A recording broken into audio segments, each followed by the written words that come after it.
Why people ignoring U? എന്തുകൊണ്ട് ആളുകൾ നിങ്ങളെ ഇഗ്നോർ ചെയ്യുന്നു? നിങ്ങൾ ഒരിക്കലെങ്കിലും ഇങ്ങനെ ചിന്തിച്ചിട്ടുണ്ടോ? ഞാൻ മെസ്സേജ് അയച്ചിട്ടുണ്ട്, റിപ്ലൈ ഇല്ല, എൻ്റെ അഭിപ്രായം ആരും കേൾക്കുന്നില്ല, ഞാനുണ്ടെങ്കിലും ഇല്ലാത്തതുപോലെ പെരുമാറുന്നു. ഇത് നിങ്ങളോട് മാത്രം സംഭവിക്കുന്ന കാര്യമല്ല. ജീവിതത്തിലെ എന്തെങ്കിലും ഘട്ടത്തിൽ മിക്ക ആളുകളും ഇത് അനുഭവിച്ചിട്ടുണ്ട്. പക്ഷെ പ്രധാനപ്പെട്ടൊരു കാര്യമുണ്ട്. ആളുകൾ നിങ്ങൾ ഇഗ്നോർ ചെയ്യുന്നത് അർത്ഥം അവർക്ക് നിങ്ങളെ വിലയില്ല എന്നുള്ളതല്ല, അല്ലെങ്കിൽ നിങ്ങൾക്ക് വിലയില്ല എന്നുള്ളതല്ല. നിങ്ങളുടെ ശീലങ്ങളുമായോ ആശയവിനിമയമായോ അല്ലെങ്കിൽ നിങ്ങളുടെ സ്വന്തം സാഹചര്യവുമായിട്ടോ ആ കാര്യം ബന്ധപ്പെട്ടിരിക്കുന്നു എന്നാണ് അർത്ഥം. ഇനി നമ്മൾ നോക്കാൻ പോകുന്നത് 7 സാഹചര്യങ്ങളാണ് ഇഗ്നോർ ചെയ്യാനുള്ള. അതുപോലെ തന്നെ കാരണങ്ങൾ നമ്മൾ ഡീറ്റെയിൽ ആയിട്ട് നോക്കുന്നതാണ്. അപ്പൊ നിങ്ങൾ അതിലേക്ക് പോകുന്നതിന് മുമ്പ് കൃത്യമായിട്ട് ഈ വീഡിയോ മുഴുവൻ കാണാൻ ശ്രമിക്കുക എന്ന് കൂടി പറഞ്ഞുകൊണ്ട് വീഡിയോയിലേക്ക് കടക്കാണ്. ഓക്കെ, ഒന്നാമത്തെ ഏറ്റവും വലിയൊരു റീസൺ ആണ് എല്ലാവരെയും സന്തോഷിപ്പിക്കാൻ ശ്രമിക്കുന്നു എന്നുള്ളത്. അതായത് യെസ് യെസ് എന്ന് പറയുന്ന ഒരാളെ എല്ലാവർക്കും ഇഷ്ടമാണ്. അതായത് സ്വന്തം ഇഷ്ടങ്ങൾ മറന്നുകൊണ്ട് മറ്റുള്ളവന് വേണ്ടി പെരുമാറുന്ന, വേണ്ടി പ്രവർത്തിക്കുന്ന ഒരാളെ എല്ലാവർക്കും ഇഷ്ടമാണ്. അതായത് അവന്റെ ലക്ഷ്യത്തിന് നിന്റെ ലക്ഷ്യം പ്രാധാന്യം നീ കൊടുക്കുന്നുണ്ടെങ്കിൽ അവന് ഒരുപാട് ഇഷ്ടമായിരിക്കും. പകരം സ്വന്തം ലക്ഷ്യത്തിന് പ്രാധാന്യം കൊടുത്തിട്ട് നീ നോ പറയാൻ തുടങ്ങിക്കഴിഞ്ഞാൽ അതിനെ ഇഗ്നോർ ചെയ്യുന്നു എന്നുള്ളതാണ്. ഓക്കെ, നമ്മൾ ഒരിക്കലും മറ്റുള്ളവരെ സന്തോഷിപ്പിക്കാൻ വേണ്ടി പോകരുത് എന്നുള്ളതാണ്. ഓക്കെ, അതായത് ദയ കാണിക്കുന്നത് നല്ലതാണ്, എന്നാൽ സ്വന്തം പരിധികൾ സംരക്ഷിക്കുന്നതും അത്ര തന്നെ പ്രധാനമാണെന്നുള്ളതാണ്. ഇനി രണ്ടാമത്തെ കാര്യമാണ് ആത്മവിശ്വാസക്കുറവ്. അതായത് നിങ്ങൾ മനസ്സിലാക്കേണ്ട ഏറ്റവും വലിയ കാര്യമാണത്. നിങ്ങളെ സ്വയം ബഹുമാനിച്ചില്ല എന്നുണ്ടെങ്കിൽ മറ്റുള്ളവരെ തിരിച്ചറിയാൻ സാധ്യതയുണ്ട്. ഓക്കെ, അപ്പോൾ എന്ത് ചെയ്യുക? സ്വന്തം അഭിപ്രായങ്ങൾക്ക് എപ്പോഴും വില മതിക്കാം. ഓക്കെ, എപ്പോഴും മറ്റുള്ളവരുടെ ക്ഷമ ചോദിക്കാൻ വേണ്ടി ശ്രമിക്കുക. അതുപോലെ തന്നെ ഒരാളുടെ കണ്ണിൽ നോക്കി തുറപ്പിച്ച് സംസാരിക്കാതിരിക്കുക. ഇതൊക്കെ ആത്മവിശ്വാസക്കുറവിന്റെ സൂചനകളാണെന്നുള്ളതാണ്. ഓക്കെ, അപ്പൊ ആത്മവിശ്വാസത്തിന്റെ ശബ്ദം ഉയരത്തിലല്ല, സ്വന്തം മൂല്യം അറിയുന്നതിലാണ്. സ്വന്തമായിട്ട് സെൽഫായിട്ട് നമ്മൾ ഇഷ്ടപ്പെട്ടിരിക്കുന്നതാണ്. ഇനി മൂന്നാമത്തെ കാരണമാണ് വ്യക്തമായ ആശയവിനിമയം ഇല്ല. അതായത് ഒരാള് റിപ്ലൈ തന്നില്ല എന്നുണ്ടെങ്കിൽ പല കാരണങ്ങളുണ്ടായിരിക്കും. ആൾ ബിസി ആയിരിക്കാം, അയാൾക്ക് എന്തൊരു ഇഷ്യൂ ആയിരിക്കാം. കൃത്യമായിട്ട് കോണ്ടാക്ട് ചെയ്യാതെ കമ്മ്യൂണിക്കേറ്റ് ചെയ്യാതെ വരുമ്പോൾ ഏറ്റവും വലിയൊരു ഇഷ്യൂ ആണത്. അപ്പൊ അതുകൊണ്ട് നമുക്ക് അത്രയും ബുദ്ധിമുട്ട് അസംതൃപ്തി അനുഭവപ്പെട്ടേക്കാം. കാരണം വ്യക്തമായിട്ടുള്ള കോണ്ടാക്ട് ഇല്ലാത്ത വരുമ്പോൾ നമ്മൾ വളരെ തെറ്റിദ്ധാരണയിലേക്ക് പോകും. അപ്പൊ അതാണ് ഏറ്റവും വലിയ റീസൺ എന്ന് പറയുന്നത്. നമ്മളുടെ മൈൻഡ് തന്നെ അത്രയും കാര്യം ക്രിയേറ്റ് ചെയ്യുന്നതാണ്.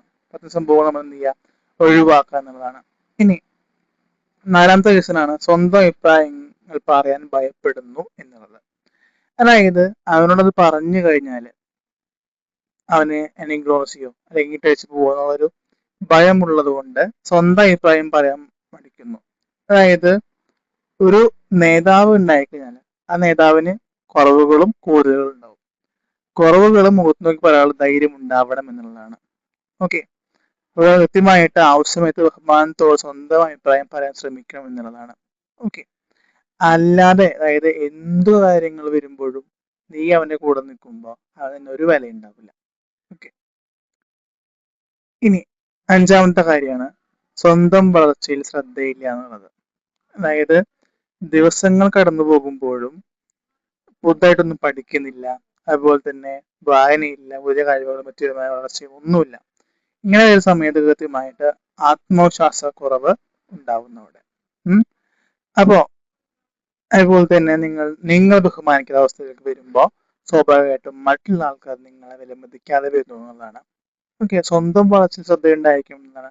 മറ്റുള്ളവർ അങ്ങനെ നോക്കിക്കാണും. ഇപ്പോൾ നിങ്ങൾ ഇഗ്നോർ ചെയ്യാനുള്ള ചാൻസ് കൂടുതലാണ് എന്നുള്ളതാണ്. ഇനി ആറാമത്തെ റീസണാണ് തെറ്റായ ആളുകളിൽ നിന്ന് അംഗീകാരം തേടുന്നു എന്നുള്ളത്. അതായത് എല്ലാവരും ഇഷ്ടപ്പെടുന്നില്ല. നിങ്ങൾക്ക് അവരെ ഇഷ്ടമാണെന്ന് കരുതി അവരുടെ അടുത്തേക്ക് ഇങ്ങനെ അട്രാക്റ്റായി പോകുമ്പോൾ അവർക്ക് ഡിസ്ട്രാക്ഷൻ ആണെങ്കിൽ അത് അത്രയും ബുദ്ധിമുട്ടായിരിക്കും. അതുകൊണ്ട് അവർ ഇഗ്നോർ ചെയ്യാൻ ചാൻസ് ഉണ്ട്. നിങ്ങളെ ഇഷ്ടപ്പെടുന്ന, നിങ്ങളെ ആവശ്യമുള്ള ആൾക്കാരുടെ അടുത്ത് മാത്രം കമ്പനി കൂടാൻ പോകുന്നുള്ളതാണ്. ഓക്കെ, അത് ഒരു ലവ് ആണെങ്കിലും അങ്ങനെ തന്നെയാണ് വേണ്ടത് എന്നുള്ളതാണ്. ഇനി ഏഴാമത്തെ റീസണാണ് മറ്റുള്ളവരുടെ പെരുമാറ്റം എല്ലാം വ്യക്തിപരമായി എടുക്കുന്നു.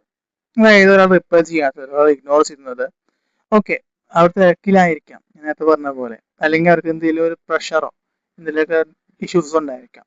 നമ്മൾ എന്ത് ചെയ്യുക, ഉള്ളിലേക്ക് എടുക്കുകയാണ്, അവൻ എന്നോടുള്ള ഇഷ്യൂ കൊണ്ട് മാത്രമാണ് ചെയ്യാത്തത് എന്ന് പറഞ്ഞുകൊണ്ട് നമ്മൾ സിറ്റുവേഷനെ ആക്സെപ്റ്റ് ചെയ്യാൻ തയ്യാറാവുന്നില്ല, റിയാലിറ്റി മനസ്സിലാക്കുന്നില്ല, സ്വാഭാവികമായിട്ട് നമ്മളുടെ മനസ്സ് അതിലേക്ക് തിരിയുന്നു. ഓക്കെ, അതായത് എനിക്ക് ഇവിടെ അവസാനത്തെ പറയാനുള്ള കാര്യം എന്ന് വെച്ച് കഴിഞ്ഞാൽ രണ്ട് കാര്യങ്ങൾ തന്നെ നോട്ട് ചെയ്യണം. ഒന്നാമത്തെ കാര്യം എന്ന് വെച്ച് കഴിഞ്ഞാൽ മറ്റുള്ളവരെ അമിതമായിട്ട് സ്നേഹിക്കാൻ പോയാലും ബുദ്ധിമുട്ടാണ്. ഇനി മറ്റുള്ളവരെ സ്നേഹിക്കാൻ പോയില്ലെങ്കിൽ ബുദ്ധിമുട്ട് തന്നെയാണ്. ഓക്കെ, രണ്ട് ബുദ്ധിമുട്ട് വരുന്നുണ്ട്. അതായത് നമ്മള് ഒരാളെ അമിതമായി നമ്മൾ ഇഷ്ടപ്പെടുന്നു, അത് നമ്മൾ ഇഷ്ടപ്പെടുന്നില്ല, സ്വാഭാവികമായിട്ട് അവർ ഇഗ്നോർ ചെയ്യുന്നതാണ്. ഇനി അമിതമായിട്ട് അവർ നമ്മൾ ഇഷ്ടപ്പെടുന്നുണ്ടെങ്കിലും നമ്മൾ എന്ത് ചെയ്യാണ്, എന്തെങ്കിലും ഒരു ചെറിയൊരു ഫോൾട്ട് ആളെ നേരെ നമ്മൾ വരുത്തി കഴിഞ്ഞാൽ അപ്പോൾ ഇഗ്നോർ ചെയ്യുന്നു. നമ്മൾ ഇഷ്ടപ്പെട്ടാലും ഇഷ്ടപ്പെട്ടില്ലെങ്കിലും ഇഷ്യൂ തന്നെയാണ്. അതുകൊണ്ട് സിറ്റുവേഷൻ അനുസരിച്ചുകൊണ്ട് കാര്യങ്ങൾ നീക്കാനും ഈ 7 പോയിന്റ് മനസ്സിലാക്കാൻ നിങ്ങൾ ശ്രമിച്ചു കഴിഞ്ഞാൽ, അതിനുള്ള ക്ഷമ ഈ വീട് മൊത്തം കാണാൻ നിങ്ങൾ എടുത്തു കഴിഞ്ഞാൽ നിങ്ങൾക്ക് ഉറപ്പായിട്ടും ഈ ഇത്തരം സിറ്റുവേഷൻ ഓവർകം ചെയ്യാൻ പറ്റും. അതാണ് ട്രൂത്ത് എന്ന് പറയുന്നത്. ഓക്കെ, അപ്പോൾ സിറ്റുവേഷൻ വരുമ്പോൾ കൃത്യമായി നിങ്ങൾ ഈ വീഡിയോ വീണ്ടും കാണാം. കൃത്യമായിട്ട് പോയിന്റ്സ് മനസ്സിലായില്ലെങ്കിൽ റിവൈൻഡ് ചെയ്യുക, കമന്റ് ബോക്സ് ചോദിക്കുക. Thank you.